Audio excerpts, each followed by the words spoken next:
Okay, everybody will close their eyes and try to concentrate on inner power and inner energy.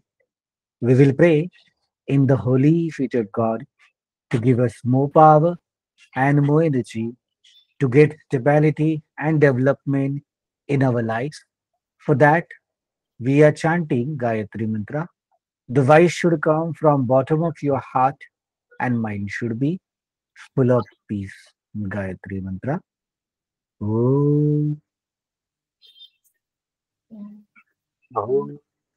Svasvah Tassavitu Varenyam Bhargo Devasya Dhimahi Dhiyo Yo Nah Prachodayat. Oh, get up your hands and move around your eyes very slowly, slowly. Open your eyes with fresh vision with new eyes. बघा आजचं session जे आपण घेतो आहोत ते word structure आणि pronunciation वरती घेतो आहे. वर्ड स्ट्रक्चर म्हणजे नेमकं काय बरं? बघा सर्वसाधारणपणे आपण पाहतो की ज्यावेळेस आपण एखादा शब्द शिकतो तर त्या शब्दाच्या 3 प्रॉपर्टी असतात. एक म्हणजे त्या शब्दाचा अर्थ, दुसरा म्हणजे त्या शब्दाचं प्रोनाउन्सिएशन आणि तिसरं म्हणजे त्या शब्दाचं स्पेलिंग. जर तुम्हाला त्या शब्दाचं स्पेलिंग माहितीये, प्रॉपर प्रोनाउन्सिएशन माहितीये, त्याचा मीनिंग माहितीये, तर याचा अर्थ तो संपूर्ण शब्द तुम्हाला अवगत झाला असं समजायला हरकत नाही. पण बऱ्याच जणांच्या बाबतीत ही तक्रार पाहायला मिळते, "सर आम्हाला जे आहेत ना इंग्लिशच्या स्पेलिंगमध्ये प्रचंड चुकांचा सामना करावा लागतो. नेहमी इंग्लिशमध्ये चुका होतात." बऱ्याच जणांची तक्रार असते, "सर आम्ही इंग्लिश वाचायला सुरुवात केली, की जरा कुठे अपरिचित असलेला शब्द आला इंग्लिशमध्ये, की आम्हाला अगदी अस्वस्थ झाल्यासारखं होतं. प्रोनाउन्सिएशन काय करावं लक्षात येत नाही आणि केलं जरी प्रोनाउन्सिएशन, तर नेमकं ते चुकीचं प्रोनाउन्सिएशन होतं. चुकीचे उच्चार येतात." आता ह्या सगळ्या गोष्टींना आपल्याला काय उपाययोजना करता येईल? काय वापरता येऊ शकेल? सो वर्ड स्ट्रक्चर आणि प्रोनाउन्सिएशन हे प्रकरण संपूर्ण स्पेलिंगसाठी उपयुक्त आहेत आणि त्याचप्रमाणे प्रोनाउन्सिएशनसाठी सुद्धा उपयुक्त आहे. मग ह्या प्रोनाउन्सिएशन आणि स्पेलिंगसाठी 4 महत्वाचे आधारस्तंभ आहेत.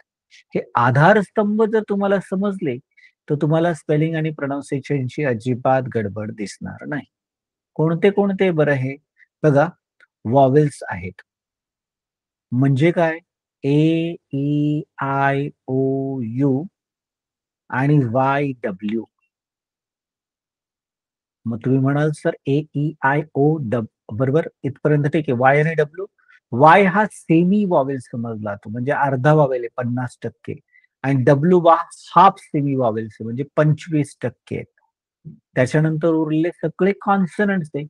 मग हे 5 मेन वॉवेल्स बाजूला टाकले तर उरलेले सगळेच्या सगळे मग कॉन्सनंट्स येतात. मग B, C, T, F, G, H, J, K, L, M, N, P, Q, R, S, T, V, W, X, Y, Z. W पण आला आणि वाय पण आला कारण तो सेमी तो तिकडे पण असतो आणि इकडे सुद्धा असतोच असतो. बरं, आता याच्यामध्ये तिसरा आधारस्तंभ असतो डिथॉंग. डिथॉंग कशाला म्हणतोय आपण? कुठलेही 2 वॉवेल्स एकत्र आले तर त्याच्या उच्चारामध्ये बदल होतो बरं का. जसं ब्युटिफुलचं स्पेलिंग जर डोळ्यासमोर आणलं तर BEAUTIFUL.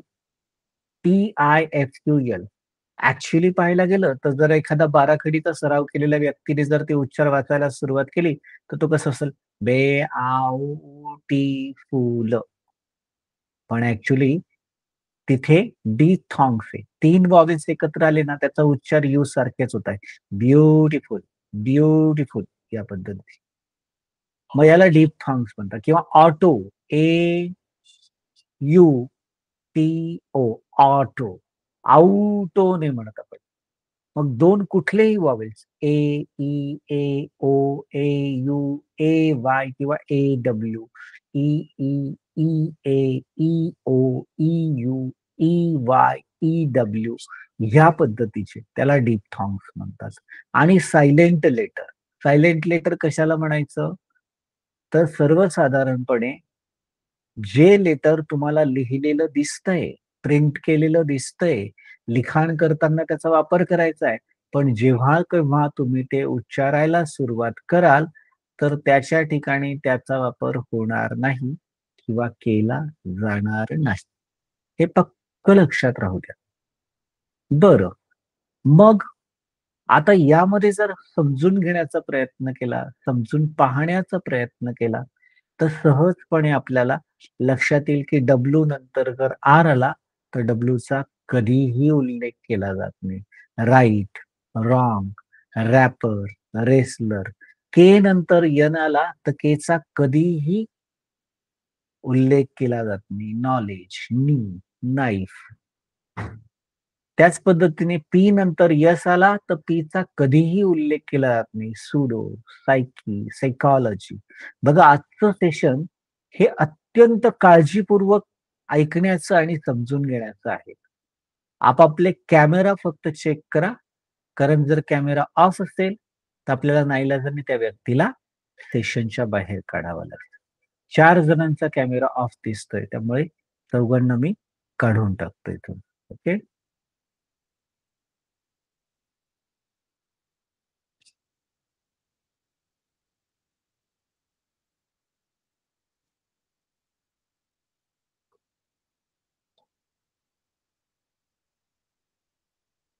मग हा सगळ्याच्या सगळा जो एरिया आहे,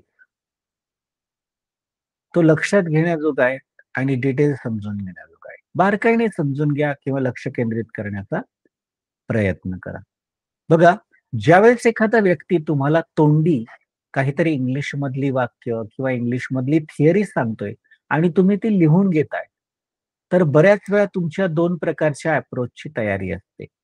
एक, तो शब्द भूतकाळामध्ये तुम्ही अनेक वेळा लिहिलेला आहे, अनेक वेळा वाचलेला आहे, अनेक वेळा नजरेखालून गेलेला आहे, लिखाणाद्वारे हाताखालून गेलेला आहे. तिथे तुम्हाला ज्या आहेत ना, त्याची शुअरिटी असते, तिथे कॉन्फिडन्स असतो, तिथे तुम्हाला कोणत्याही प्रकारच्या कन्फ्युजनला वाव देता येत नाही. ट्रस्ट असतो, फेथ असतं आणि शुअरिटी असते, कॉन्फिडन्स असते. दुसऱ्या ठिकाणी मात्र ज्यावेळेस तो शब्द आपल्याला परिचित नसतो, त्याच्या अंतर्गत आपण 2 प्रकारचे अप्रोच फॉलो करतो. कुठले 2 प्रकारचे अप्रोच? पहिला जो अप्रोच आहे त्याच्यामधला, तो म्हणजे आपण कॉमन सेन्स वापरण्याचा प्रयत्न करतो. समजा पेन्शनचं स्पेलिंग माहिती असेल, तर टेन्शनचं पण तसंच काहीतरी असेल, असं आपण गृहीत धरतो. डेप्रिसिएशन, ॲप्रिसिएशनचं जसं स्पेलिंग आहे तसंच डेप्रिसिएशनचं पण असेल, असं गृहीत जाऊन त्याच्या मिळते-जुळते स्पेलिंग उचलून ते कॉपी करण्याचा आपण प्रयत्न करतो.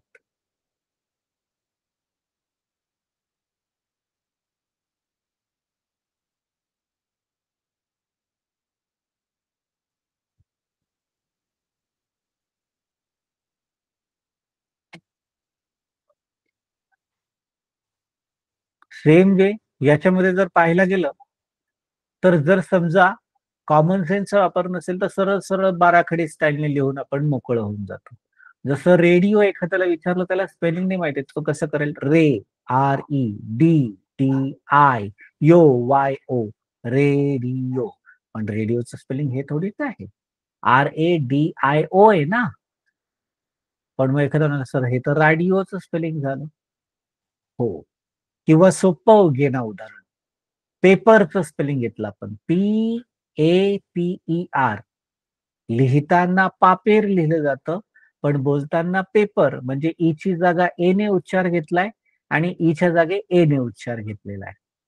इंटर एक्सचेंज झालेला आहे. आता ज्यावेळेस तुम्हाला तो शब्द बऱ्याच वेळा वाचून किंवा लिहून पक्का झालेला असतो, तिथे तुमचा गोंधळ अजिबात होत नाही. कारण तो शब्द ज्या वेळेस तुम्ही ऐकलेला असतो त्याच वेळेस तो शब्द लिहिलेला असतो. लिहिणं आणि ऐकणं, त्याचा उच्चार आणि त्याचं स्पेलिंग ह्या दोन्ही गोष्टी एकाच वेळेस सॉलिड होऊन डोक्यात पक्क्या बसलेल्या असतात. जसं फॉर एक्झाम्पल HE चं स्पेलिंग विचारलं ते काय? ही. तर ही आणि हेमंत, हेमंतचे सुद्धा 2 अल्फाबेट HEच आहे. पण मग आपण HE स्वतंत्र आला तर ही म्हणतो आणि जर जो तो नावामध्ये जोडला गेला तर हे म्हणतो. जसं HSHE शी आहे. पण मात्र याही ठिकाणी तुम्हाला दिसेल की जर शेवंता असं स्पेलिंग लिहिलं तर शेवंताचे 3 अल्फाबेट तुम्हाला SHE दिसताय. बरोबर? मग शेवंता SHE शे आणि इथे मात्र स्वतंत्र आले तर शी असं आहे. बरोबर?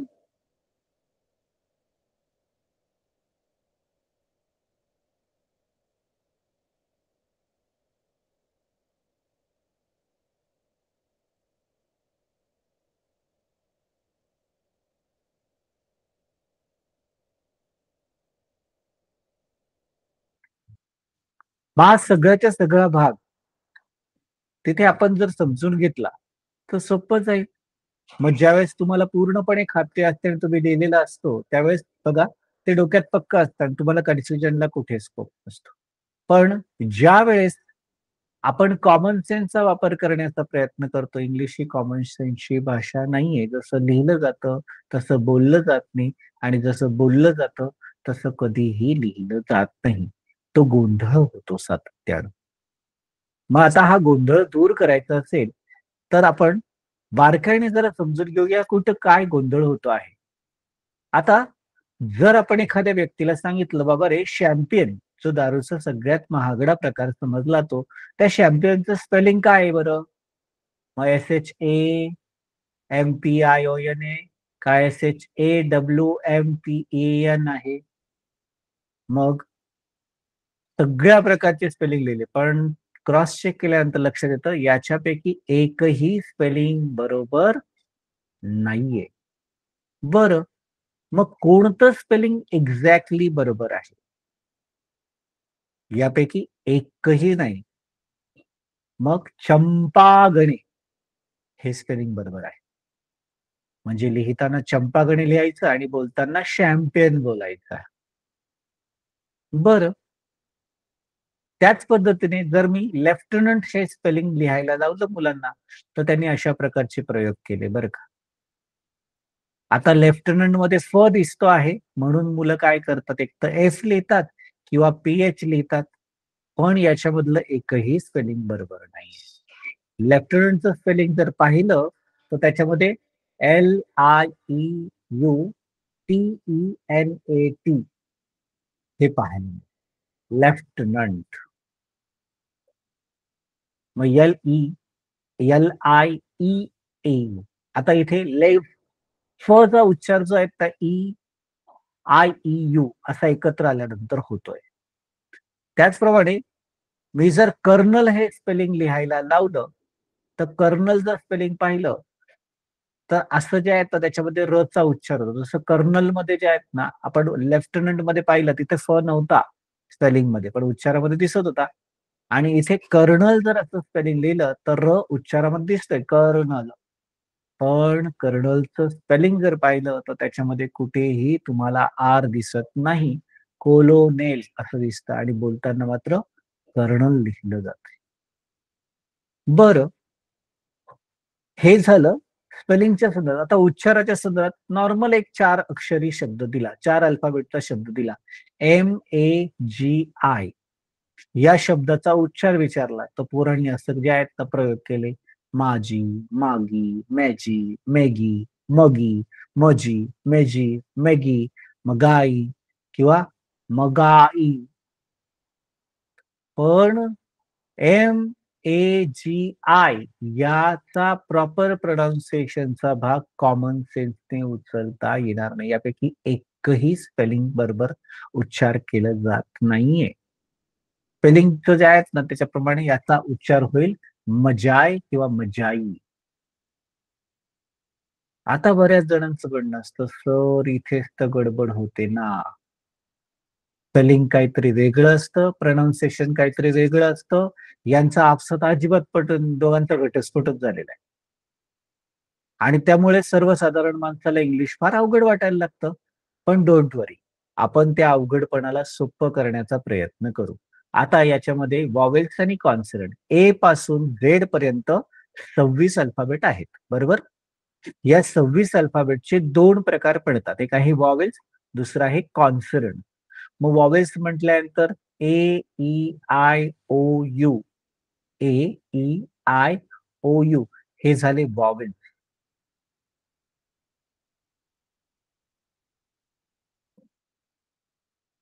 आणि त्याच्यामध्ये वाय हा सेमी वॉवेल्सचा.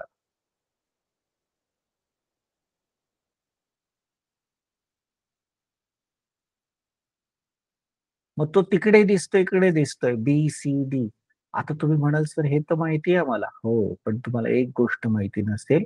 तुमचं स्पेलिंग आणि प्रोनाउन्सिएशन चुकीचं करण्यामध्ये सर्वात मोठा हात कोणाचा आहे माहिती हेच वॉवेल्स जे सोपे वाटतायत तुम्हाला. कसं काय? बघा नॉर्मली वॉवेल्सचं स्थान इतकं महत्वाचं आहे, की असं म्हणतात, वॉवेल शिवाय शब्द श्वासच घेऊ शकत नाही. हा वॉवेल्स त्याचा श्वास आहे. कसं काय? उदाहरणाने समजून सांगतो हां, तुम्हाला लक्षात येईल. आता जर मी तुम्हाला इंग्लिश भाषेमधले एक सिंगल अल्फाबेट असलेले शब्द विचारले, ज्याच्यामध्ये एकच अल्फाबेट वापरला जातो, पण त्याला शब्द म्हणून पण मान्यता आहे. तर संपूर्ण इंग्लिशमध्ये असे 2च शब्द पाहायला मिळतात. कुठले? अ आणि आय. ओ याचा अर्थ होतो एक, I have a laptop, I have a pen आणि दुसरं आहे आय.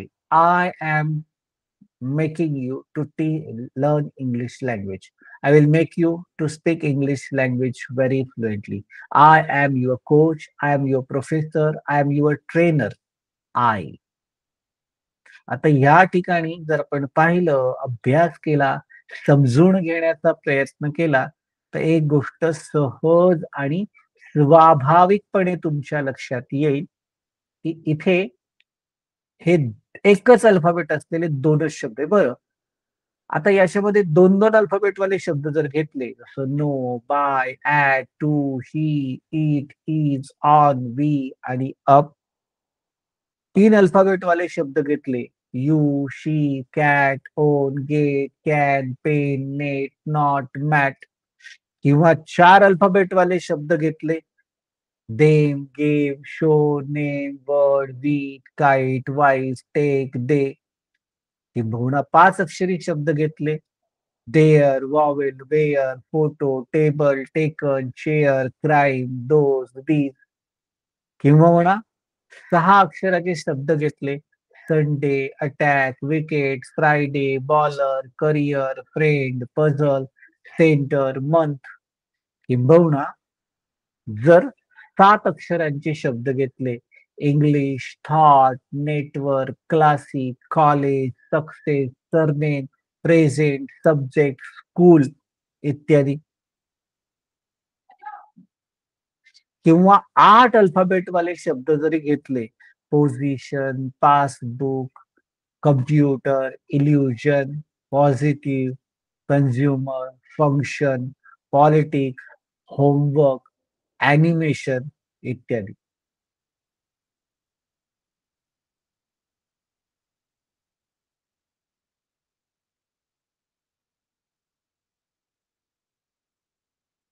तर या ठिकाणी ॲब्सोल्यूट एक्झॅक्ट आणि ॲक्युरेट गोष्टी ज्या आहेत ना, जर पाहायला मिळाल्या, तर अडचण येत नाही. डिफिकल्टी जाणवत नाही. मग तुम्ही म्हणाल, "काय ॲब्सोल्यूट समजून घ्यायचंय सर?" तुम्ही तर नुसते एक शब्द सांगितला, 2 अल्फाबेटचे शब्द, 3 अल्फाबेटचे शब्द, 5 अल्फाबेटचे, 8 अल्फाबेटचे, कदाचित 9, 10, 11, 12, 15, 64 अक्षर किंवा अल्फाबेटचा सुद्धा शब्द पाहायला मिळेल. मग अशा वेळेस काय करायचं नेमकं? पहा, याच्यामध्ये व्हॉवेल्स किती महत्वपूर्ण आहे. आता हा तक्ता बारकाईने पहा आणि मी तुम्हाला एक प्रश्न विचारतोय. याच्यामध्ये मला असा शब्द सांगायचा आहे ज्याच्यात व्हॉवेल्सचा वापर केला गेलेला नाहीये.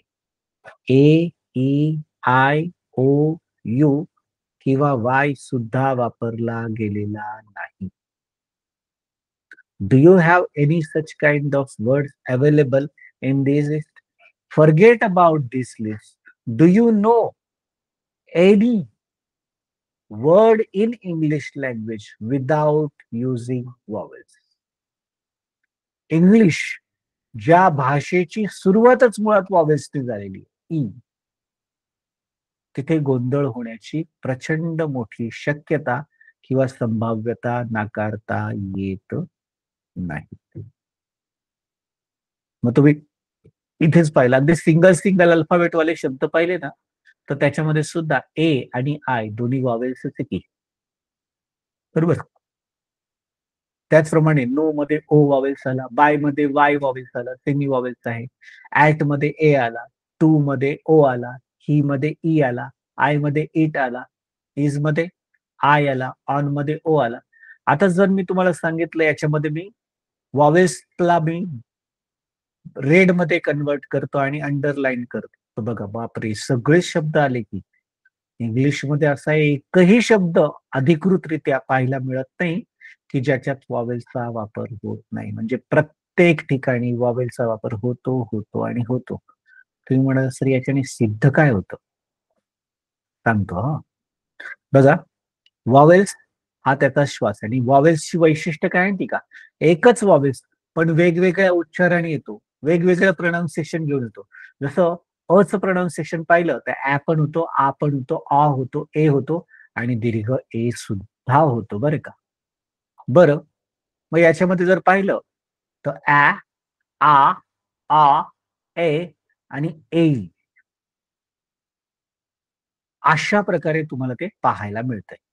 बरं, आता जर तुम्ही पाहिलं आणि समजून घेण्याचा प्रयत्न केला, तर हे लक्षात घ्या, की ज्या वॉवेल्सचा उच्चार 5 किंवा 5 पेक्षा जास्त प्रकारे केला जातो, त्याला म्हणतात डार्क वॉवेल्स, बोल्ड वॉवेल्स.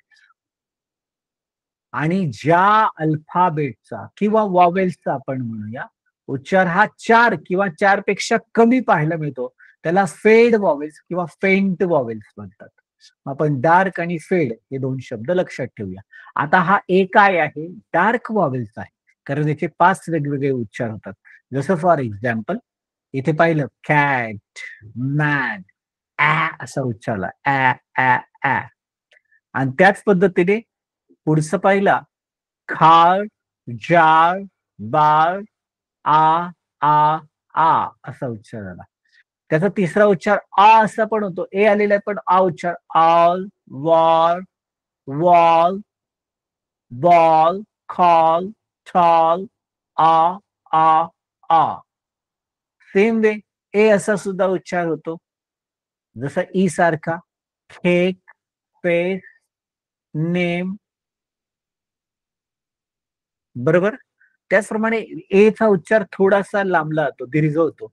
वे, पे. आता याच्या संदर्भातले सविस्तर उदाहरणं तुम्हाला भरपूर पाहायला मिळतील तुमच्या प्रायमरमध्ये. प्रायमर हे सगळ्यात सशक्त आहे. प्रायमरमध्ये तुम्हाला याचे रूल्स, रेग्युलेशन इतके डिटेल दिले. दोनदा जरी तुम्ही ते वाचले प्रायमरमध्ये, तरी सुद्धा ते इतकं सुटसुटीत आहे. कारण याच्यासाठी आपण खूप प्रचंड ऑक्सफर्ड, केम्ब्रिज आणि तशा प्रकारचे तत्सम इंटरनॅशनल पब्लिकेशनची पुस्तकं चाळून हे नियम तयार केले. प्रायमर म्हणजे खऱ्या अर्थाने तुमचा बेसिक कोट आहे. ते प्रायमरवरती कुठलाही रंग खुळून दिसतो आणि कुठल्याही प्रकारचा रंग पक्का त्या भिंतीवर पकडून जातो. तसं इंग्लिशचं येणारं ज्ञान जे आहेत ना, ते ह्या प्रायमरला खूप मोठ्या प्रमाणात जे आहेत ना, फुलवेल. प्रायमरचा बेस कोड जर व्यवस्थित असेल, कारण इंग्लिश आपण बेसिक पासून शिकतो आहोत. मग त्याच्यातल्या छोट्यात छोटी गोष्ट अगदी स्पष्टपणे समजली पाहिजे. ह्या अनुषंगाने, ह्या प्रकारे आपल्याला त्या गोष्टींचा अंदाज बांधता येऊ शकतो किंवा अंदाज बांधता येतो. मग इथे संपूर्ण तुमच्या प्रायमरमध्ये टेबल दिलेलं आहे बघा. जसं and, at, ban, bat, cap, cat, mad, man, rat इत्यादी. त्याच्यानंतर आ असा साऊंड होतोय बघा. आर, बार, खार, खाट, फार, फार्म, ग्लास, जार, मास, आ, आ. आ, all, ball, call, fall, hall, small, tall, wall, war, ह्या गोष्टी पाहायला मिळतात. ए, cage, cake, care, fair, face, gate, lake, name, tell, या पद्धतीने ई सारखा उच्चार होतो. आणि ए थोडा लांबला जातोय उच्चारातून. ब्रेन, शेन, गेन, मॅन, मेन, हे, रेन, स्टे, ट्रेन, वे, या पद्धतीने. त्याच पद्धतीने आता ईचा उच्चार जर पाहिला तर का ए, ई आणि अ. मग आता हा डार्क वॉवेल झाला का फेड वॉवेल झाला?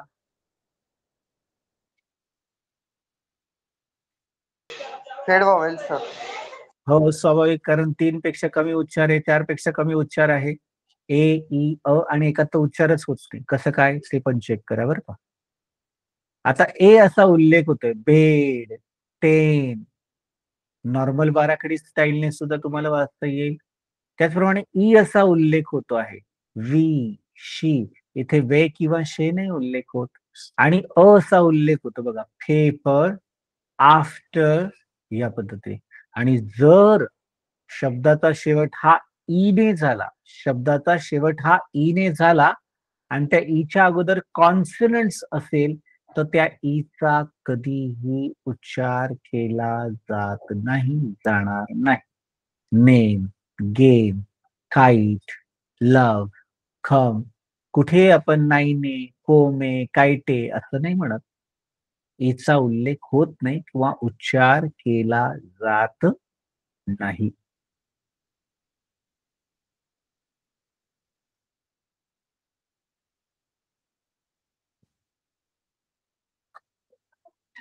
मग आता हा जो भाग आहे त्या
सर आवाज नाही येत. हॅलो, आवाज येस येतोय का? येस.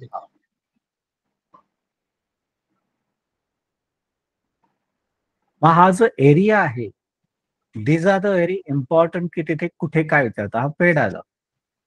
पण इथे तुमच्या प्रायमर मध्ये सुद्धा दिलेले आहेत बघा सगळेच्या सगळे उच्चार. जसं bed, lake, net, ten, wet. Same E, be, he, me, she, we. आणि शेवटी ई आला तर अ असा उच्चार होतो किंवा उच्चारच होत नाही. हे पण आपण पाहिलं किंवा समजून घेतलं.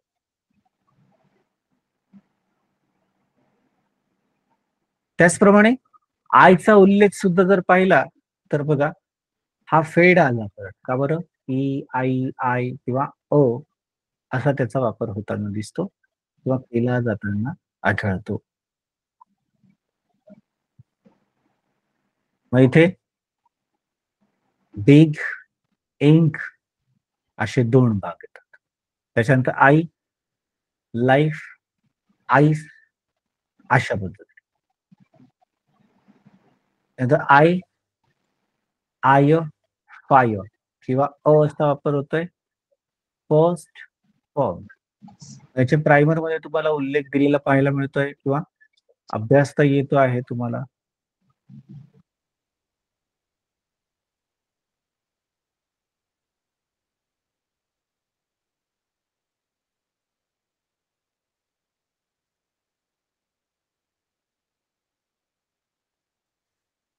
मग इथे ई, इल, इंक, पीक, पिन, लिप, त्याचप्रमाणे आई, आईस, लाईन, लाईफ,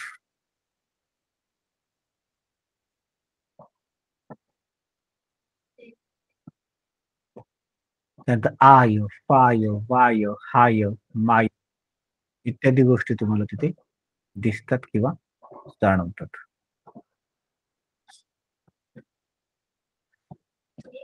ओ, मग ओच्या संदर्भात जे 5 उच्चार होता म्हणजे हा डार्क वॉवेल्स आहे बरं का. मग ओ, आ, उ, उ, अ असे तब्बल जवळजवळ तुम्हाला 5 प्रकारे उच्चार केल्याचं दिसतं किंवा जाणवतं.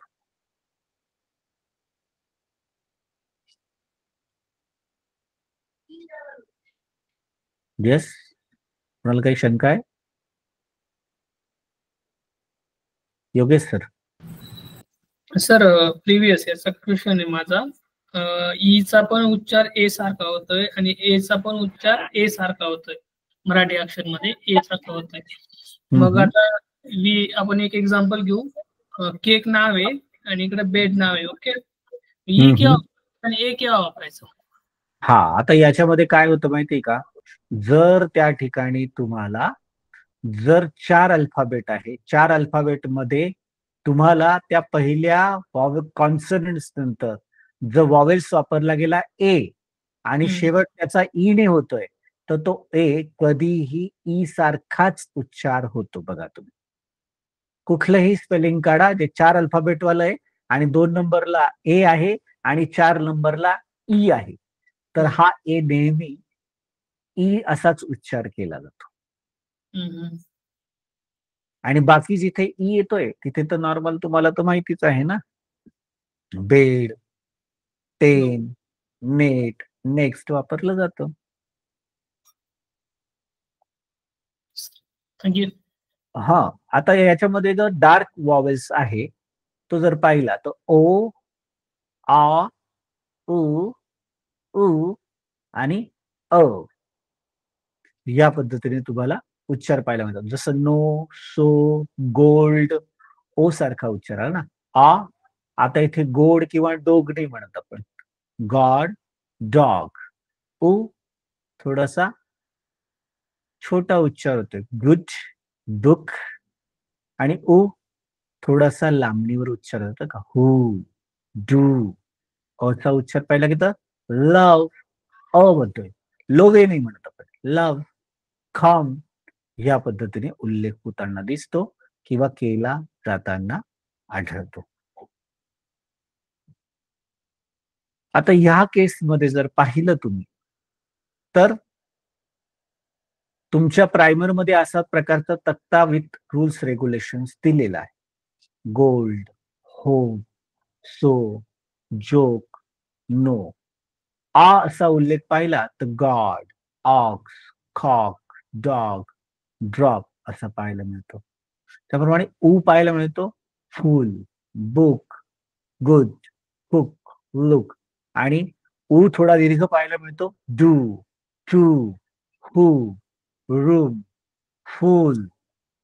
आणि अ असा उल्लेख होतो बघा, सन, सोन नाही म्हणत आपण, कम, सम, लव, मंथ या पद्धतीने अ असा उल्लेख होतो.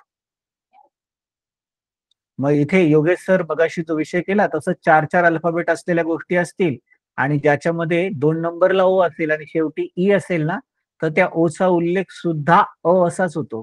जगातलं कुठलंही स्पेलिंग उचलून पहा. हा छोट्या छोट्या ऑब्झर्वेशनचा भाग आहे. प्रायमरमध्ये सगळ्या गोष्टी डिटेल दिलेल्या आहेत नियमांसह.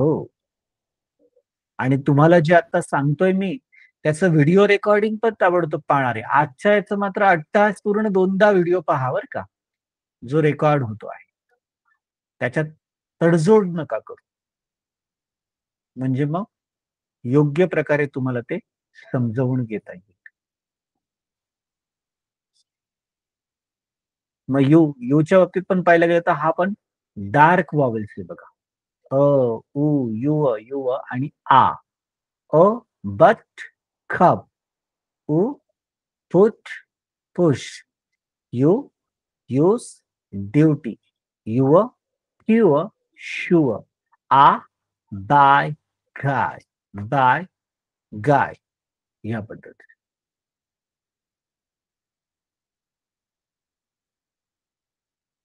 द सेम वे याला बट, खप, सन, खड, डक असं म्हटलं जातं.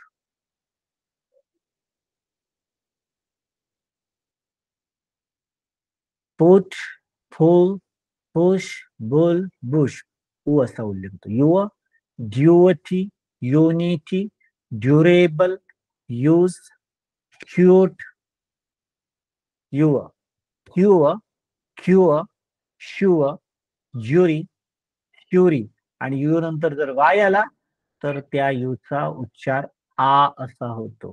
गाय, बाय या पद्धतीने. आता हा फेड वॉवेल्स आहेत. ई, वाय आला की त्याचा उल्लेख कधी ई होतो, कधी आय होतो, कधी आई होतो, कधी आ असा देखील होतो. इथे जर पाहिलं तर फॅमिली, पाई, ई लांबणीवर जातं. Family, pie, I.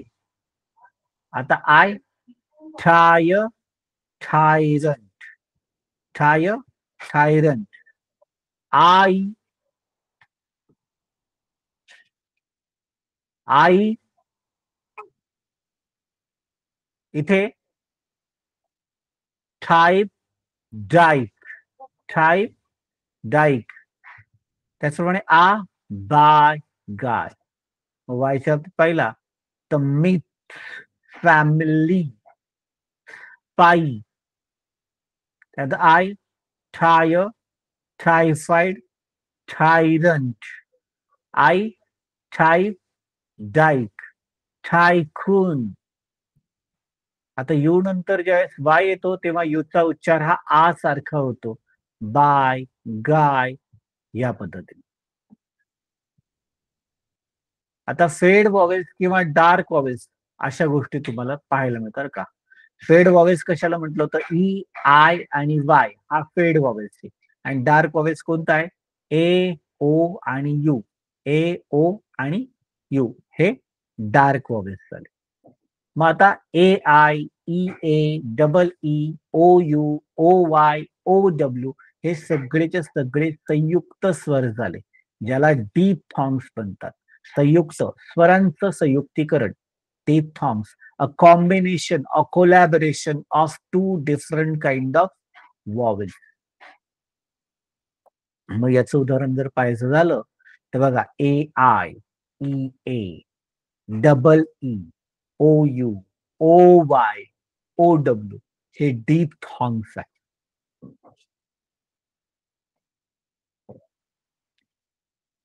जसं ए आयचं आहे बघा, उच्चारामध्ये स्पेलिंगच्या जर ए आय वापरलं गेलं तर याच्यामध्ये बघा काय होतं. एयर, फेयर, चेअर आणि नॉर्मल आलं तर ए असा उल्लेख होतो. रेन, ट्रेन, ए, ए, ए. किंवा तुमच्या प्रायमर मध्ये याचे रूल्स दिलेले आहेत आणि सगळेच्या सगळे डिटेल टेबलही दिलेले आहेत. Air, chair, fair, hair. ए असा उच्चार होतो. ब्रेन, चॅन, ट्रेन, रेन ह्या पद्धतीने. ई, ए, इय, इय आणि ई. इय, डिय, क्लिय, डिय, क्लिय, इय, इय असा उल्लेख होतो. आणि ई, ईस्ट, बीच. आता इथं प्लेन आहे. जर तुम्ही याचा जर उच्चार रस्व केला बीच, तर बीच म्हणजे याचा अर्थ कुत्री होतो. BITCH. उच्चारामध्ये गडबड झाली का सगळी गडबड होते. म्हणून उच्चार प्रोनाऊन्सिएशन खूप महत्वाचं आहे. नुसतं आपल्याला इंग्लिश नाही बोलायचंय, ते स्टँडर्ड पद्धतीने बोलायचं आहे. इम्प्रेसिव्ह, फ्लुएंट, इफेक्टिव्ह, स्पॉन्टिनियस इंग्लिश हे आपलं टार्गेट आहे. आणि म्हणून प्रायमरमध्ये ज्या ज्या गोष्टी सविस्तर सांगितलेल्या आहेत त्याला तोड नाही, त्या व्यवस्थित समजून घ्या आणि फाउंडेशन मजबूत करा. जर ते फाउंडेशन मजबूत नाही झालं तर नंतरची इमारत तुम्ही किती मजबूत बांधा, तुटून जाईल, कोलॅप्स होऊन जाईल, कोसळून पडेल. म्हणून प्रायमर जे आहे त्याच्यातले बारकावे सगळे लक्षात घ्या. सांगितलेला होमवर्क पूर्ण करा. सांगितलेला होमवर्क नाही केला, असाइनमेंट अपूर्ण राहिली, तर याचा अर्थ तुम्ही रिझल्टच्या जवळ पोहोचणार नाही. तुम्ही फक्त एंटरटेनमेंट म्हणून बसतायत, कॅमेऱ्याच्या समोर बसलायत आणि काहीतरी प्रवचन ऐकतायत. प्रवचन ऐकून कल्याण होणार नाही. ऐकलेल्या प्रवचनाचे सिद्धांत अंगीकारले आणि व्यवहारात प्रत्यक्ष आयुष्यात आणले तरच त्याचा फरक दिसतो. त्यामुळे कर्मयोगावर बुक जे तुम्हाला दिलेलं आहे, डोंट अवॉइड इट. ताकदीने करा. तुम्हाला इंग्लिश 1101% जमेल याच्या संदर्भातली संपूर्ण शाश्वती मी तुम्हाला देतो. फक्त सांगितलेल्या गोष्टी व्यवस्थित जमल्या पाहिजे. त्याच पद्धतीने ear, clear, ear, ear, beach, east, heat, him. Double ईच्या बाबतीत पाहिलं तर ई दीर्घ होतो, free, bee, sleep, deep, heel, sea हे त्याच्यामध्ये पाहायला मिळतं. त्याचप्रमाणे D, heel, deep, heap, free, see, green, sleep या सुद्धा गोष्टी तुम्हाला दिसतात किंवा जाणवतात.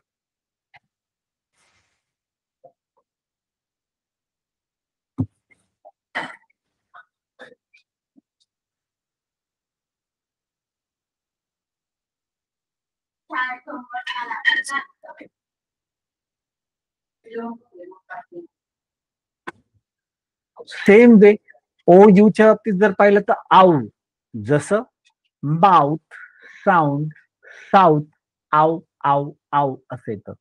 आणि दुसरा ओ यू आव किंवा आव, बाउंड, आव, आव, आव किंवा आव. याची उदाहरणं तुमच्या प्रायमर मध्ये अजून विस्तारपूर्वक दिलेली आहेत. Mouth, round, south, sound, born, cough, our, our या पद्धतीने. त्याचप्रमाणे ओ वाय म्हटल्यानंतर ऑय येतो, जसं बॉय, जॉय, टॉय, रॉयल या पद्धतीने. Boy, joy, royal, toy. Same way O W आला तर उ असा उच्चार होतो. How, now, how, bow. How, now, how, bow.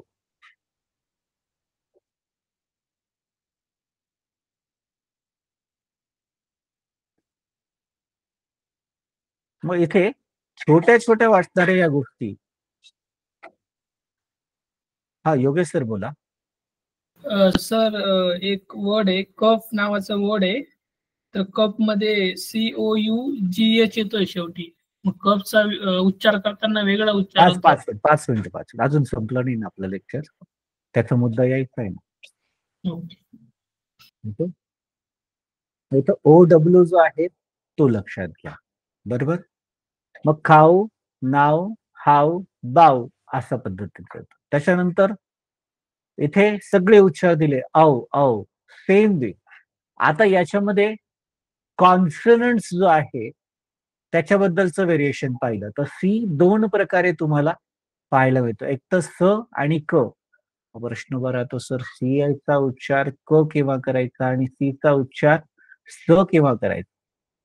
How will you solve this confusion of complexity?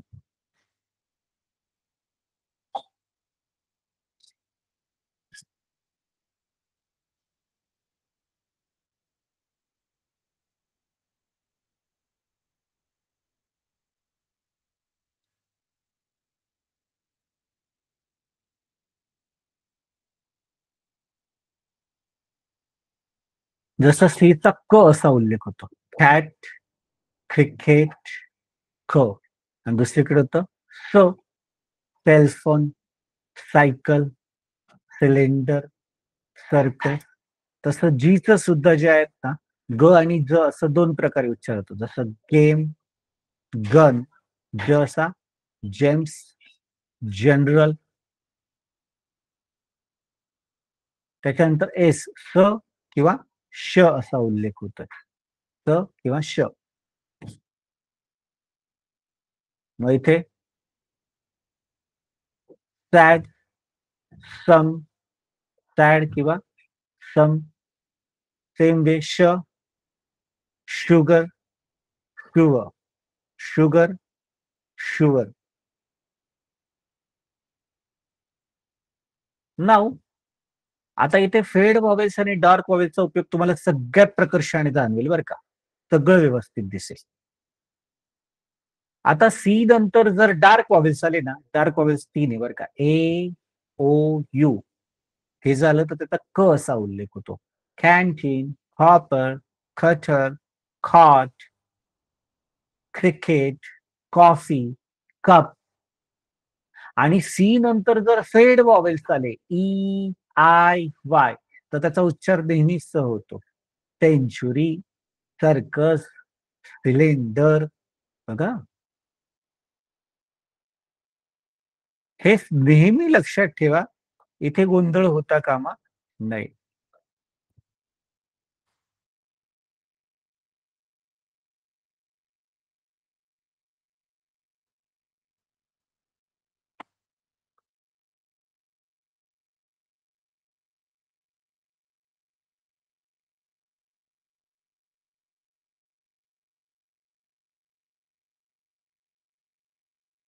मग हा जो भाग आहे, हा तुम्हाला सगळ्याच ठिकाणी लागू होताना दिसतो. सगळ्याच ठिकाणी अगदी.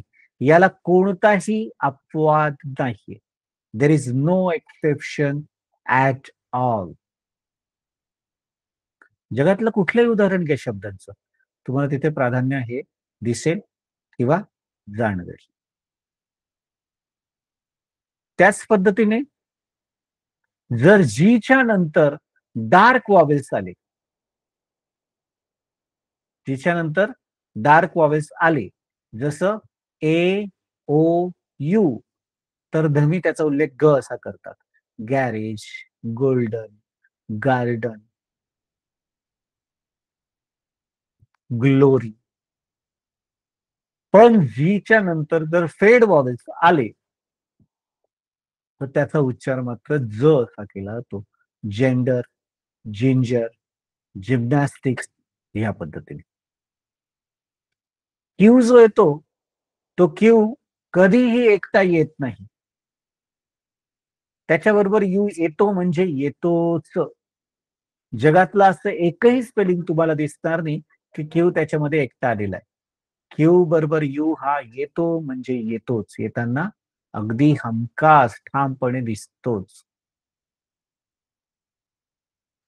पण मात्र हा क्यू आणि यू जर सुरुवातीला आला, क्यू आणि यू जर सुरुवातीला आला, तर त्याचा उल्लेख क्व असा करतात. क्व, क्वालिटी, क्वांटिटी, क्वेश्चन या पद्धतीने. आणि जर क्यू आणि यू शेवटी आलं किंवा मध्ये आलं, तर त्याचा फक्त क, नॉर्मल क उसत. जसं कॉन्कर, कॉस्टिक या पद्धतीने. एक्सचा उच्चार दोन प्रकारे येतो. क स, क स, क स. कसं कसं म्हटलंय तर क हा उच्चारला जातो 25% आणि स उच्चारला जातो 75%. मिक्स, एक्साइट या पद्धतीने.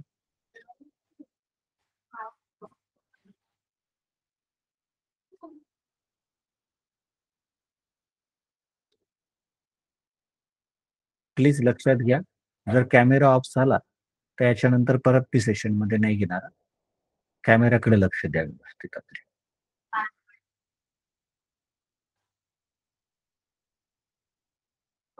गज, मग याचं सुद्धा एक्झाम आणि एक्झाम्पल.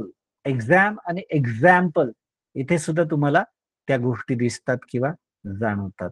ग इथे 25% उचलला तो ग ज ग ज. एक्झाम, एक्झाम्पल या पद्धतीने. त्याच प्रकारे इथे क आणि स चा गोंधळ आपला दूर झाला. फेड वॉवेल्स, डार्क वॉवेल्स. क्यू मध्ये यू येतो, पण तो क्यू यू सुरुवातीला आला तर क्व आणि मध्ये किंवा शेवटी आला तर नुसता क. जी नंतर जर डार्क वॉवेल्स आले तर ग, फेड वॉवेल्स आले तर ज. स श चा उल्लेख क स क स ग ज ग ज, स ज या पद्धतीने वापर केला जातो. आता सायलेंट लेटर बरं का. सायलेंट लेटर म्हणजे काय? जे लिहिताना लिहिले जातात पण उच्चारताना उच्चारले जात नाही. पहिला आहे डब्ल्यू. डब्ल्यू नंतर जर आर आला तर डब्ल्यू चा कधीही उच्चार केला जाणार नाही, केला जात नाही. जसं rapper, wrestler, wrong, rich, right आणि राय. ओके. त्याच्यानंतर के नंतर जर यन आला तर के चा कधीही उल्लेख होणार नाही किंवा केला जाणार नाही. जसं के एन डबल ई, नी. नी म्हणजे गुडघा. त्याच्यानंतर नॉट, क नाही वापरत आपण कधी. क वरती बोट ठेवायचं आणि एन पासून उचलायला सुरुवात करायची. Knot, knee, knot. Know, knight. त्याच्यानंतर नाईफ, नॉक, नॉलेज हे त्याच्यामध्ये तुम्हाला पाहायला मिळतं किंवा बघायला मिळतं. सेम वे पी नंतर जर यस आला तर पीचा कधीच उल्लेख केला जात नाही. मग जसं सायकॉलॉजी, सुडो, सायकी, शा, साम या पद्धतीने वापरतो. मग सायकॉलॉजी म्हणत नाही पण पुढो नाही म्हणत आपण. पीचा कुठेच उल्लेख होणार नाही हे लक्षात ठेवा. डी नंतर जर जी आला तर डी चा कधीही उल्लेख होणार नाही. उदाहरणार्थ लॉड्ज नाही म्हणत आपण, लॉज म्हणतो. ब्रिज्ड नाही म्हणत आपण, ब्रिज म्हणतो. जज्ड नाही म्हणत आपण, जज म्हणतो. ऍक्नॉलेज, नॉलेज. डी ला उल्लेख करायला तो संधी देत नाही कारण जी तिथे हेवी होतो, डी फेंट होतो. उच्चाराकडे निग्लेक्ट करायचं तिथे. बी नंतर टी आला तर बी सायलेंट असतो. बरोबर. बी नंतर टी आला तर बी सायलेंट असतो. What is that exactly?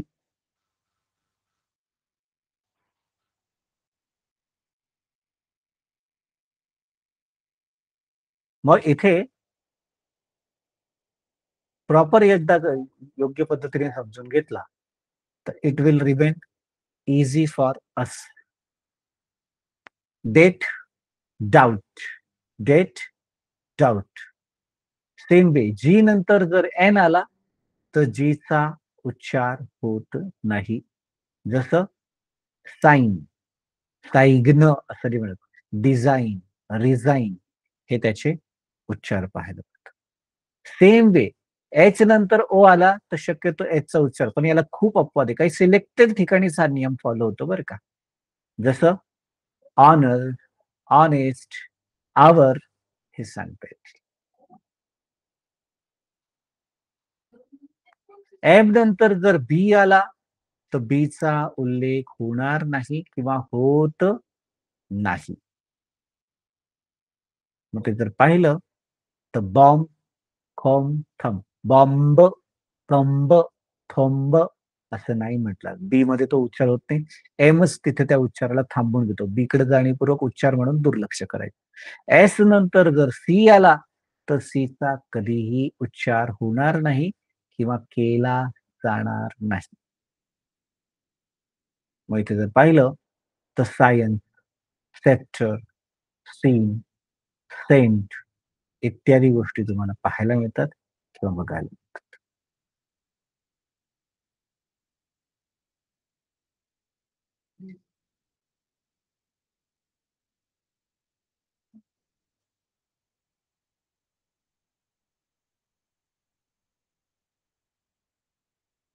Science, sector, scene, Saint इत्यादी गोष्टी. सेम वे एल नंतर जर डी आला तर एल चा उल्लेख होणार नाही. जसं फॉर एक्झाम्पल आपण वुल्ड, कुल्ड, शुल्ड असं नाही म्हणत. वुड, कुड, शुड, असा उल्लेख त्याचा पाहायला मिळतो.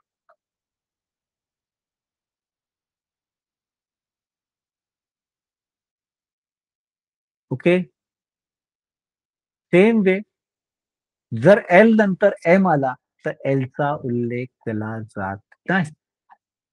जसं पाम, खाम, बाम. आपण डोक्याला जो लावतो ना झेंडू बॉम्ब, बरोबर, तो आपण उच्चार करताना आणि स्पेलिंग बोलताना अरे तुझ्याकडे झेंडू बॉम्ब आहे का, आपल्याला डोकं उडवायचं आहे का डोक्याला बाम लावायचा आहे? बाम. मग त्यामुळे जे आहेत ना BALM बाम, त्याचा एल उल्लेख होत नाही. बालम नाही म्हणायचं, कालम नाही म्हणायचं. बाम, खाम, बरोबर, फाम असा उल्लेख होतो. बरोबर.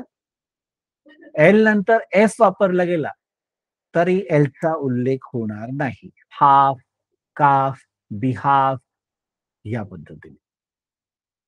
त्याचप्रकारे एल नंतर जर के आला तर एलचा उल्लेख शक्यतो अवॉइड होतो किंवा टाळला जातो.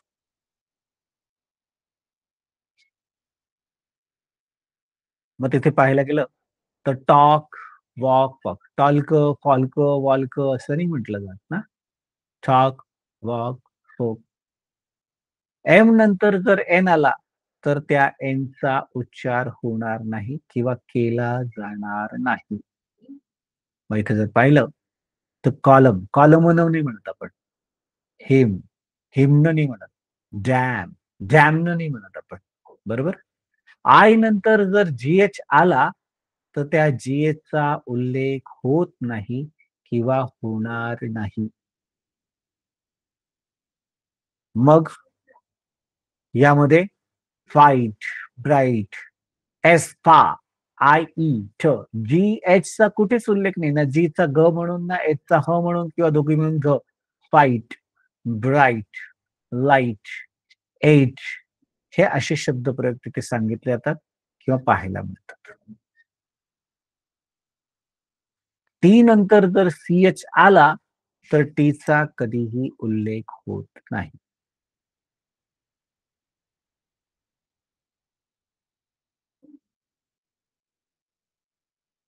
जसं bat, match, cat, batch, match, catch, patch असं आपण कधीच म्हणत नाही. स्विच.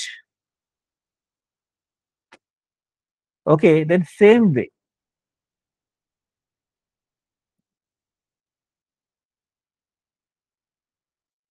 इथे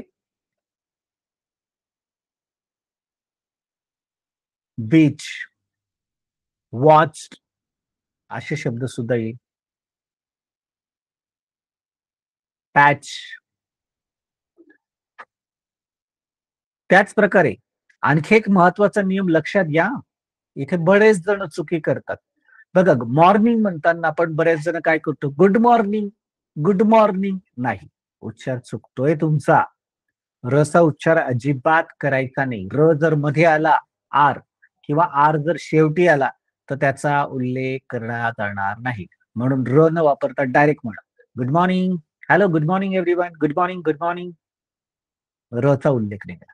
त्याचप्रमाणे सकाळी सकाळी आपण गजर लावतो त्याला लोक काय म्हणतात माहिती का, आला राम. तो आला राम, काळा राम, गोरा राम नाहीये. तो अलार्म, अलार्म, र सायलेंट आहे. अलार्म. त्याचप्रमाणे पार्किंग म्हणतात काही जण. रचा उच्चार नका करू. फाकिंग राहायचं, खा, फाकिंग. रिव्हर, रिव्हर असं नाही, रिव्हर, रिव्हर. त्याचप्रमाणे खार, नुसतं खा म्हटलं तर वेज नाही, खा, फाकिंग, खा, दिस इज नाईस, खा, खा ह्या पद्धतीने म्हटलं. सेम वे याच्यामध्ये योगेश सर गेले का? त्यांचं प्रश्नाचं उत्तर होतं इथे. SION, जन. जसं विजन, लिजन. SION असेल तर जन असा उल्लेख केला तर. TION असेल तर शन, nation, station, nation, station. TURE असेल तर चर म्हणायचं. नटुरे फटुरे नाही म्हणायचं. Nature, future. त्याचप्रमाणे OUGH असेल तर त्याचा उल्लेख फ असाच केला जातो. OUGH, कफ, इनफ, ह्या पद्धतीने. ओके. त्याच प्रकारे हे सगळे दिलेले नियम तुम्हाला अजिबात पाठ करायची गरज नाही. त्याचे सोपे सोपे टेक्निक तुमच्या प्रायमर मध्ये मेन्शन केलेले आहेत. फक्त प्रायमर काळजीपूर्वक वाचा. कर्मयोगा वर्कबुक जे एक्सरसाइज आहे तुम्हाला दिलेलं स्वतंत्र, त्याच्यावरती मात्र अगदी व्यवस्थित फोकस करा. तिथे गडबड गोंधळ होते. ते जर समजलं की मग तुम्हाला प्रोनाउन्सिएशन आणि स्पेलिंग मध्ये काहीही अडचण येणार नाही. ते सगळे व्यवस्थित. त्याच्यामध्ये कारण 2 प्रकारे, एक क्रिएट होमवर्क, म्हणजे होमवर्क जो आहे तो फक्त प्रायमर मध्ये उचलून लिहायचा आहे, आणि दुसरा आहे create homework, copy homework, create homework. आणि क्रिएट होमवर्क मध्ये तुम्हाला त्याच्यात व्यवस्थित समजून घ्यायचंय, लक्षात घ्यायचंय. Then everything is there, then nothing will happen. It is very easy for you to understand. Okay.